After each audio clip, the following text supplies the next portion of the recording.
মানে মনে হচ্ছে কি এই অফিসে গোলাপ ফুল ফুটে আছে, প্রস্ফুটিত গোলাপ ফুলের মতো লাগছে আপনাকে।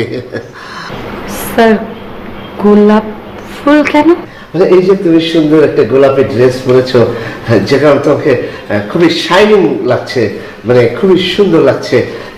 মানে আমি খুবই মানে বদমাইশ, খচ্চর গাধা। আপনি আমাকে চেনেন? আমি কে? তাহলে আপনি উল্টাপাল্টা কথা বলতেছেন কি জন্য? আপনি আমাকে উল্টাপাল্টা বলতেছেন, ইতর বলতেছেন কোন সাহসে? আপনি জানেন আপনার চাকরি 1 মিনিটের মধ্যে নট হয়ে যাবে? ফাজিল জানেন কোথাকার। সরি স্যার, আপনাকে আমি কিছু বলিনি। ওই যে চা বানায় যে পিয়ন, অনেকক্ষণ ধরে আমি চা চাচ্ছি, আমাকে চা দিচ্ছে না। মেজাজটা কেমন লাগে আপনি বলেন?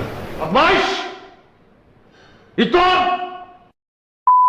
এটা কি আড্ডা মারার জায়গা? হ্যাঁ, চা খাওয়াবি সবাইকে, সবাইকে চা খাওয়া।